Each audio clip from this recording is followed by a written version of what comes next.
नमस्कार दोस्तों, आप देख रहे हैं टॉप न्यूज हिंदुस्तान। खबर है यूपी के जनपद मुरादाबाद से।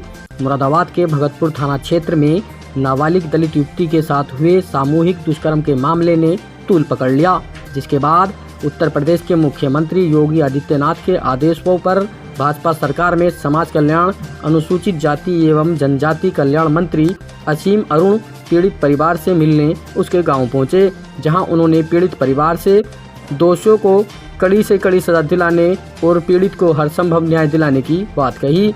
वहीं मौके पर पहुंची SC/ST आयोग की सदस्य साध्वी गीता प्रधान ने आरोपियों के लिए उत्तर प्रदेश सरकार से फांसी दिए जाने की मांग की है। वहीं उन्होंने मुस्लिम धर्मगुरुओं पर आरोप लगाते हुए कहा कि मुस्लिम धर्मगुरु हिंदू लड़कियों को फंसाने के लिए पैसे की फंडिंग करते हैं। बताते चलें, भगतपुर थाना क्षेत्र के गांव में एक दलित युवती के साथ 4 मुस्लिम युवकों ने किडनैप कर 2 महीने तक सामूहिक बलात्कार किया और उसे जबरन धर्म परिवर्तन करने के लिए गाय का मांस भी खिलाया। इतना ही नहीं, हाथ पर लिखा ओम भी तेजाब डालकर मिटा दिया। जब नाबालिग युवती अपने घर पहुंची तब उसने अपने साथ हुई घटना के बारे में बताया। पुलिस ने मामले को गंभीरता के साथ लेते हुए 4 अभियुक्तों के खिलाफ मुकदमा दर्ज किया है, जिसमें पुलिस ने अभी तक इस मामले में 3 आरोपियों को जेल भेज दिया है। वहीं चौथे आरोपी को पकड़ने के लिए पुलिस टीम लगी हुई है। मुरादाबाद से खास रिपोर्ट। मुरादाबाद में एक गंभीर घटना हुई जिसमें कि अनुसूचित समाज की एक बच्ची, उसका अपहरण हुआ। लगभग 2 माह उसको बंधक बना के रखा गया। अपराधियों ने उसके साथ में बार बार दुराचार किया, गैंगरेप किया। ये अत्यंत गंभीर घटना है। जैसे ही माननीय मुख्यमंत्री जी के संज्ञान में ये घटना आई, उन्होंने मुझको, राजीव तरारा जी को, गीता जी को और प्रतिनिधियों को कहा कि आप जाकर के परिवार से बात करें, पूरी बात पता करें और आगे का उसमें काम क्या होगा ये निर्णय लिया जाए। 2 काम होने, जिन अपराधियों ने ऐसा दुराचार किया है, ऐसी घटना की है, उनको कानून सबक सिखाएगा। ऐसा सबक सिखाएगा कि किसी की हिम्मत ना हो कि किसी बेटी की तरफ आंख उठा के देख पाए। जो बेटी है उसके माता पिता नहीं है, यानी अनाथ है, गरीब है। जो गरीब है, अनाथ है, आपकी सरकार सबसे पहले उनके साथ खड़ी है। और इस परिवार को भी, अन्य भी कोई परिवार जो किसी कारण से गरीबी में अभी शिकार है, कमजोरी के शिकार है, उनके लिए जो सरकार ने योजना बनाई है, जैसे कि इस परिवार के लिए भी 0 पॉवर्टी स्कीम के तहत हम लोग मदद करेंगे। छोटे बच्चे हैं, उनको बाल सेवा योजना के तहत तुरंत हम लोग वजीफा देंगे।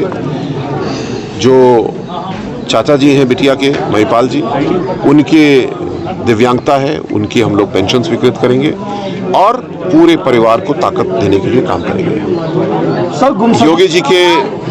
योगी जी के नेतृत्व में मैं ATS में था, तो यही मुरादाबाद में तमाम आतंकवादियों का इलाज हम लोगों ने किया। ये अपराधी किस खेत की मूली हैं, इनका इलाज तो बहुत सख्ती के साथ में हो गई। गैंगस्टर के तहत भी कार्रवाई होगी, पॉक्सो के तहत भी कार्रवाई होगी और जो कानून बनते हैं उसमें कार्रवाई होगी और इनको अतिशीघ्र चार्जशीट करके फास्ट ट्रैक पे ट्रायल पे लिया जाएगा और इनको सजा दिलाई जाएगी। लेकिन अब दूसरा काम भी हमें करना है, परिवार को ताकत देनी है। मैंने परिवार को सुझाव दिया है कि जो हमारी पीड़ित बेटी है और भी बच्चे परिवार में हैं, समाज कल्याण विभाग के बहुत अच्छे आवासीय विद्यालय हैं, कस्तूरबा गांधी विद्यालय बच्चियों के लिए है, वहाँ पे हम चाहेंगे, मैंने सुझाव दिया है कि हमारी बेटी को एडमिशन कराया जाए, बेटी पढ़े।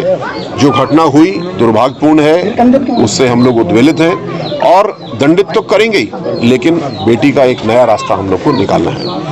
इस प्रकार दंड भी देना है और साथ साथ विकास का रास्ता भी खोलना है, इस परिवार के लिए भी और अन्य कोई परिवार जो इस प्रकार गुंडागर्दी से पीड़ित हैं, उनको भी ताकत देनी है। राहुल गांधी जी, आज हमारी बहन है जो वाल्मीकि समाज की बेटी है, इतना बड़ा अत्याचार दुराचार हुआ है, ये बड़े दुख का विषय है। लेकिन पूरा वाल्मीकि समाज नहीं और पूरा दलित समाज और पूरी भारतीय जनता पार्टी बेटी के साथ है, कंधे से कंधा मिला के सब लोग साथ खड़े हैं, न्याय मिलेगा और जो भी लोग अपराधी हैं उन्हें फांसी की सजा की हम प्रशासन से और सरकार से मांग करते हैं। मैम, किस तरीके की वार्ता हुई परिवार से आपकी? देखिए, एक हमारी वाल्मीकि समाज की बेटी को बैला फुसका के मुस्लिम समाज के लोगों उसको ले गए यहाँ से। 2 महीने लगातार उसके साथ सामूहिक बलात्कार किया, प्लस जो उसके हाथ पर जो ओम का जो निशान बना हुआ था उसको तेजाब से जलाकर इतनी क्रूरता से उसके साथ ऐसा किया। और उसके बाद जब उनका मन भर गया तो उसको छोड़कर चले गए और ये बहुत ही निंदनीय घटना है। ऐसे जो इनके जो धर्म गुरु हैं ना, जो मुस्लिम समाज के जो धर्म गुरु हैं, वो इस तरीके की फंडिंग भी देते हैं कि जो मुस्लिम समाज के लड़के हैं, जो लव जिहाद और फंडित जिहाद जो इन लोगों ने फैला रखा है वही हो रहा है। उन्हें पैसे दिए जाते हैं, वो फंड आती है, उनके धर्म गुरु उसके लिए जागरूक करते हैं, एडवाइस देते हैं मुस्लिम समाज के जो युवा लोग हमारी पीढ़ी है, और इसलिए ये सब हो रहा है। इस मामले में भी कोई फंडिंग आई है क्या? फंडिंग आई होगी जरूर, क्योंकि उनके धर्मगुरु तो ऐसे लोगों को पैदा करते हैं और अपने मुस्लिम समाज के युवाओं से जी मुस्लिम समाज के युवाओं से कहते हैं कि दलित समाज की लड़कियों को फंसाइए, लव जिहाद और फंडिंग जिहाद करिए, और इस तरीके की घटना इसलिए ये हो रही है। अभी एक आरोपी फरार है, क्या कहना चाहेंगे किस तरीके? देखिए, मुझे पुलिस प्रशासन पे, अपनी सरकार पे पूरा विश्वास है। माननीय मंत्री जी हमारे यहाँ पर आए हुए हैं, उनके नेतृत्व में जो भी आरोपी रह गए हैं बहुत जल्दी उनकी गिरफ्तारी होगी। अच्छा, अधिकतर के बाद लगातार पुलिस लापरवाह बनी रही, उसमें क्या कहना चाहेंगे? देखिए, पुलिस प्रशासन को गुमराह करने का काम हो सकता है जो मुस्लिम समुदाय के लोग हैं उन्होंने किया हो, लेकिन मुझे पुलिस प्रशासन पे और अपनी सरकार पे पूर्ण विश्वास है। जल्दी से जल्दी इसमें न्याय मिलेगा और जो आरोपी फरार हैं वो उन्हें भी गिरफ्तार करने का हमारा प्रशासन काम करेगा। कोई भी पुलिस प्रशासन से बड़ा अधिकारी लड़की से संपर्क करने नहीं आया? देखिए, सारे अधिकारी आए हुए हैं, माननीय मंत्री जी आए, मंत्री जी पुलिस प्रशासन के हमारे एसपी साहब आए हैं, हमारे सीओ साहब आए हुए हैं, और पुलिस प्रशासन सक्रिय है। और कहीं कोई कमी है तो आज उस कमी को पूरा करने का माननीय मंत्री जी के नेतृत्व में पूरी भाजपा यहाँ पर उपस्थित है, सबको न्याय मिलेगा। दलितों के साथ ही ऐसा क्यों हो रहा है? अधिकतर कई जगह ऐसे सामने आए प्रकरण सामने आए, दलितों के साथ ही अधिकतर ऐसा हो रहा है। देखिए, ये जो मुस्लिम समुदाय के लोग हैं जो हमारी बहन बेटियों को गुमराह करने का काम करते हैं,